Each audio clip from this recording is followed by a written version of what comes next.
Hi guys, today I'm back with my good friend Connie because we're talking about Stranger Things. If you haven't seen the new season of Stranger Things yet, click away or you'll be spoiled. So, yes, many spoilers, so many. We're only doing this because we actually got a couple people requesting it because we made a video about last season and I was like, I want to make another video of Stranger Things. I really liked this season. Mm-hmm. You liked it overall? Yeah, especially because I didn't think it would be good after season 2. Yeah, Jenny was like, season 2 set the bar really low for me, and I was like, I'm gonna hate this. Yeah. And then it turned out to be, I think, one of my favorite seasons. Also, so rare for a TV show to have such a bad season and then come back like this. Yes. I was so incredibly surprised they cut out that whole side plot about other superhero kids. Yes. And when that wasn't in season 3, I went, good! Oh my god! Yeah. I'm so happy. Are we just getting right into this then? Oh yeah, we're jumping in. Okay. I keep comparing it to Game of Thrones, where when they started doing stupid bad things and people were like, this is stupid and bad, the creators were like, no it's not, look, I'm gonna have my character say how smart this is, so it's actually really smart. Whereas with Stranger Things, people said, some of the stuff you did in season 2 was kind of really bad. And the creators were just like, okay, we kind of don't know what we're doing, we need more help. They brought on loads of new people and asked them to help them fix it. And that is what you do. And then it was really good. Yes. I'd say it was on par, if not even slightly better than the first season. I don't know what it was. It was a lot of things. I think the lighting was genuinely perfect. Every scene I remember going, wow, the lighting in this is really pretty. Every That's scene what in the you mall. noticed? Yeah. Like the lighting in the mall, like the way that the neon lights and the different colors portrayed different things. Yeah. What was your favorite scene in the entire season? My favorite scene in the entire season, and remember, big fat spoilers, was Robin saying that she was gay. Oh, yeah. Because I kind of had a hope, as you do, as a gay person, that she might be gay. And they just handled it so beautifully, and I was crying even before she said it, because I knew that he was going to react in such a great way, where he just was immediately like, oh, that doesn't bother me, I still just want to be your best friend. He had just been rejected by a girl he had a crush on. Yeah. And found out that she was gay in the 80s, when people were not chill about that stuff. They had like a big acid trip together, I feel Yeah, like. that's true. They bonded a lot. Like, I liked that scene. They were just having such a fun time, and Dustin being like, come on, they're like...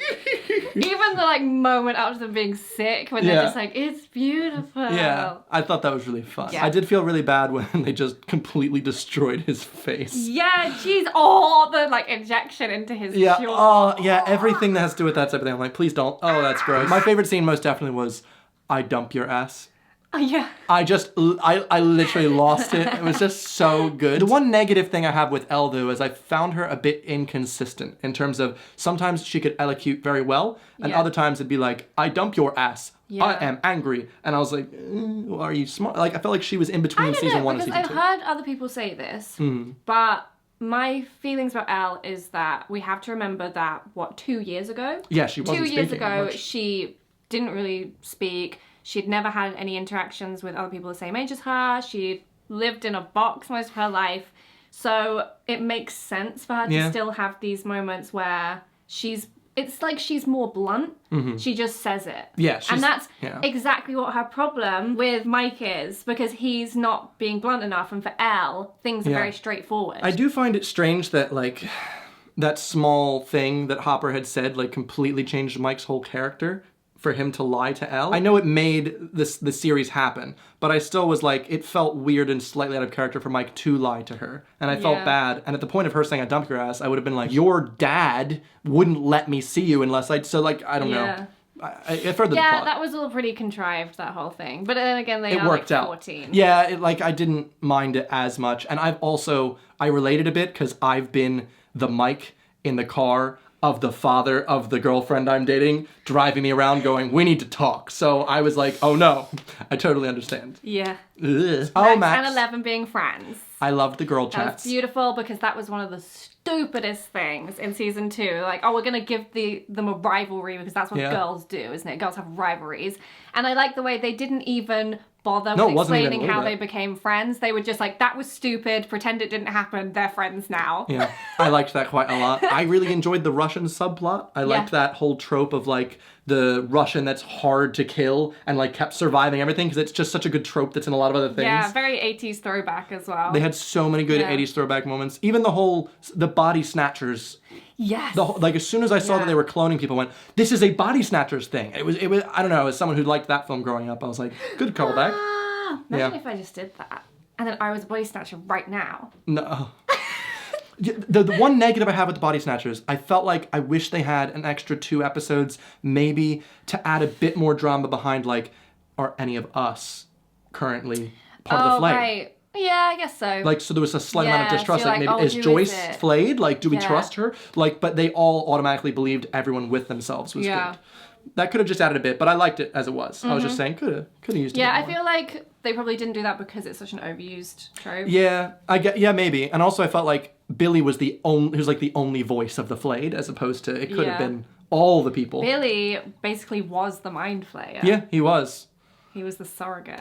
Did you get creeped out at the Billy and the mom scenes? Because I was just like, I don't like Okay, this. I have a funny story about the whole this. like, hey Billy. I was like, no. Well, but This it makes kind of me made sense when uncomfortable. you found out about his childhood, and he's obviously got an obsession with mother figures. Yeah, I get. Oh yeah, I liked the way they did that with Elle, seeing his like upbringing. The sound on the TV broke just as that happened, and we thought it was like some clever thing they were doing where it's in complete silence, and we're watching the whole thing, and then we're like, wait, actually, I think this might be broken. Oh no. One of the good scenes I really, really liked was when Billy and that girl he had taken over went to her house. And had dinner with the family. And then ended up clubbing the family. Yeah, that was cool. I thought the dad actor was so good, like at portraying like what are you doing? Like, and then just boom. I felt so terrified in that moment that there's just this guy that's dating my daughter that's just killing me. Oh man. Yeah. I thought that was really good. Everything with Billy I thought was really good. He came off very scary, like Shining level. Because in our season 2 discussion, we talked a little bit about how they kind of set Billy up as potentially a racist. Yeah. And we spent a lot of time thinking, well, what are they going to do with this character? Redeem You can't him? really give him a redemption arc when you've made him this Racist. shitty. Yeah, so they just made him flayed. And again, they took this on board and they were like, yeah, okay, we'll do something with him, but not that. Not that. I think he had a really good ending. I liked him coming back and helping in the end. Yeah. Especially because he had as soon as he tried to fight back, the thing was like, excuse me? Yeah. But he still held his own pretty well. He was like holding the... When they locked him in the heat room, it was like, what the heck? Like, he's just bashing himself out like, you better let me out. I was like, ugh. Yeah, he was a really good villain. And what a good actor as well. Well done. I never for once believed he was anywhere near 18. The actor's 25, right? How From weird Australia. that him and Harrington are the same age. I know. That's what I always... I'm Apparently glad... it's the number 1 ship. What? Yeah. I was looking through Stranger Things fan art, and the number 1 ship is Billy and Harrington. That's weird. And there was a whole AU. Do you know what an AU is? Augmented unit. Alternative universe where Billy is a mermaid, well, merman. Okay. And Harrington is a sailor. And I was like, how do you come up with this? And then I realized it's because Billy is a lifeguard, he swims, and Harrington wears the sailor. No, I don't believe this. You guys, your minds, how do you come up with this stuff? I just want to say that the actors were really, really good at their accents, because things to consider are Billy was Australian, Millie Bobby Brown is British/Spanish, you know. Her American was good. Everyone's was good. I believed every bit of the scene. They kind of give it to her a little bit easier because she just has to say things in really blunt sentences. Just say the words, don't have to flow it in, you know. But I don't know, I was impressed. I really liked the final fight scene. Everything that had to do with the fireworks, it was so beautiful and everything was happening. I was like, whoa. It was nice as well because it wasn't just a repeat of what we've seen. Yes, it wasn't. Elle saves the day. Yeah, I also... My favorite fight bit is them in the back of the car driving away from the Mind Flayer, which is barreling. While they have to listen to Dustin singing. Yeah, that was so awkward. With what was her name? Susie? Susie. Oh, my girl. Never-ending story. It was weird. I imagine him being like, you've ruined my social life, you know, but also it was cute. I liked it. So I was just blowing away an eyelash.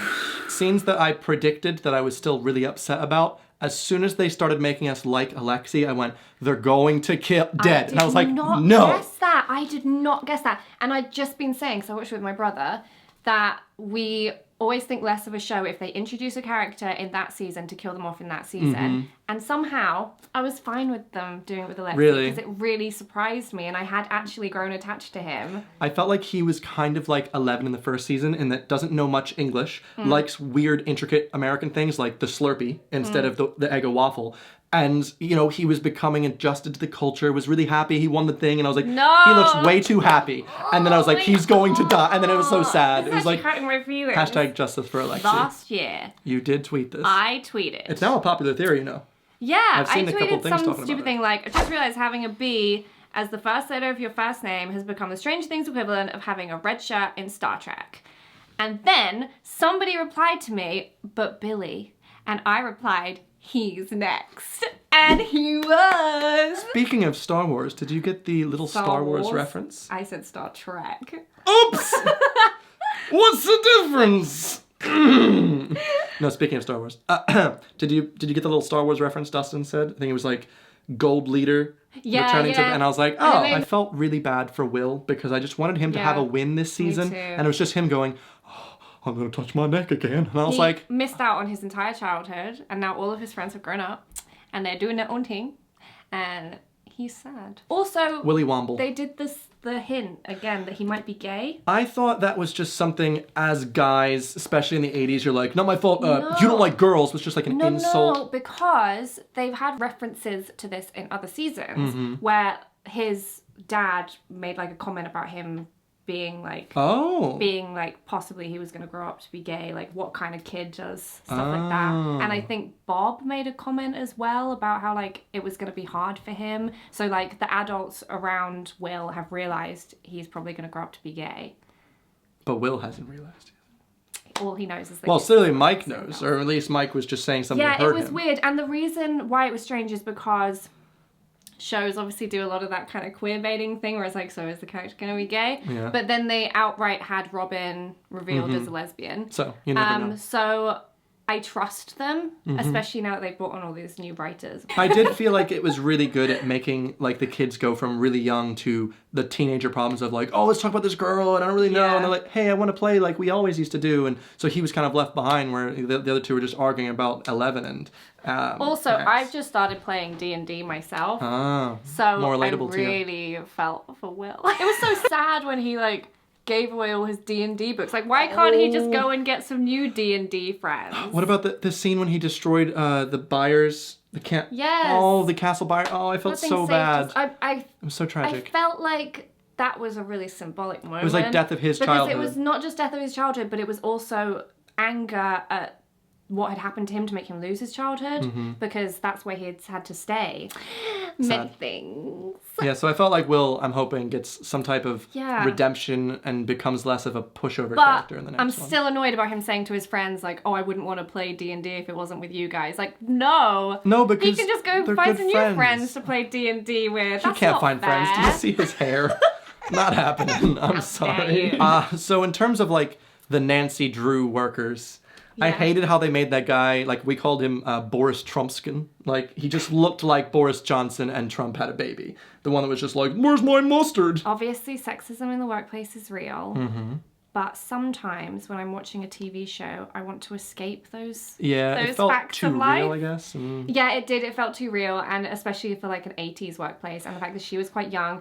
And I didn't feel like Byers. I felt like he never apologized to her. No, because... for making her put up with that and not taking it seriously enough. Well, to be fair, he did say at one point, you know what's going to happen if you follow through this? The boss is going to get angry, we're going to both lose our jobs, and that's exactly what happened. And then he said that whole thing about, like, for you it's fine, but for me, like, I need this job. And I thought, that's not really fair, like... She's experiencing harassment, and I didn't know who the writers wanted us to side with there. I guess it's because I think in his opinion, he was from such a bad situation. His family was so poor. He had a job. He at least had this where he was like, your rich parents can just take care of you. Yeah. So they did a good job of like having both of them, but they came together so well. Yeah, that's true. Hopper definitely took control. He had like such a Han Solo vibe this season. It was just like, boom, take control. Hopper's not even asking questions. He's like, with the mayor, the whole fight stuff. I was like, dang. We have to take a moment to talk about my favorite character, Erica. Oh, you liked Erica. I loved Erica. Do you know why? Why? She reminded me of Little My from the Moomins. You have a Moomin problem. I have a Moomin addiction. I thought she did a really good job, especially as adding a new character. Yeah.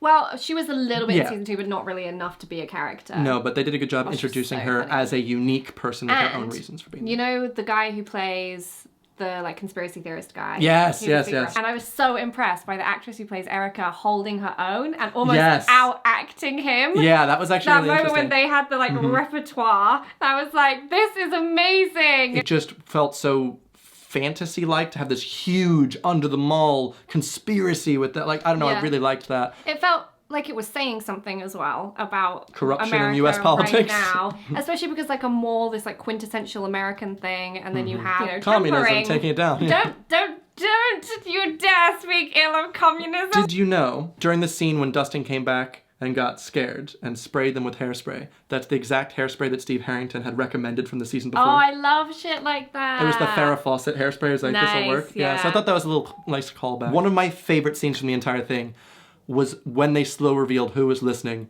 to Weird Al Yankovic. What? The science teacher, when he was dancing in his garage. Oh, yes. I literally was like, that is the best typecasting. Yes. Like, him being super, he would So definitely good. listen to Weird Al Yankovic. Especially because I thought it was the other version of the song, like the original version. Yeah, no, I don't know, I guess it's because I listened to Weird Al as a kid Yeah. a lot. I went, oh my gosh, that's my Bologna. Like, I love that. Oh my god, do you remember when we were in America and that guy we were with like sang that entire Weird Al Yankovic song? Who was that? What did you think of all the 11 and Mike makeout scenes? I don't like makeout scenes at the best of times, but I think these were intentionally supposed to be a bit like cringy and awkward. Yeah, and because you're make you supposed to be like uncomfortable. Hopper. You're supposed to be feeling like Hopper. Exactly. You're Yeah. so right. I liked them for what they were, but I was also like, oh, this is weird, but also, aw, they were so sweet, but also, calm down. So I was like on both sides of it. It was nice that I could empathize with all the characters. I really liked just seeing Eleven and Max hang out. That was one of the best scenes, yeah. The Yeah. whole like, how do I know that I There like was it? so It's like, much they were doing there. There's so much they were doing there. First of all, they were, like I said, throwing out the whole rivalry plotline. And then also throwing out the whole Eleven's gonna wear like leather jackets. Because the reason people like the 80s is for the colours. Yeah, which they brought Nobody in. wants to see Eleven dressed in like black eyeshadow and leather. Just boring. As a mall rat myself, I enjoyed that it was loads of mall rats walking Did you around. like the Scoops Ahoy I loved outfit? Scoops Ahoy. Me too. I wish it was real. It reminded me of like Cold Stone Creamery. And they had actual Scoops Ahoy ice cream vans. I heard going in around. Brighton. Yeah. Do you think 11 will get her powers back? Yes. Yeah. I feel like she'll train and then slowly get them back. Yeah, it'll be like a Avatar, the Last Airbender Mm-hmm. situation. Do you feel like they're going to reintroduce the other 11s, the other numbers, like 6 and stuff? If they do, they're going to really reevaluate Mm-hmm. their writing capabilities. I think they could have introduced them Yeah. as long as they kept that amazing editing style they had from this season. Mm. Where like, just as it's getting to a cliffhanger, perfect transition, other Yeah, group. yeah, And I was yeah. like, yes! Yeah, I Whereas agree. that one episode in season 2 was not like that. Yeah, it was so a maybe mess. it'll be fun. So Yeah. in terms of the final cutscene, not the American. Not the American. Well, it said the Russian guard said, no, not the American. Okay. So who do you think the American is? So I don't think it's going to be... Barb. No. It's not Barb. She's dead forever. Get over it. Loads of people are like, it's Barb. It's like, definitely She's Barb. dead. Why would the Russians would see her and be like, let's just re-kill her?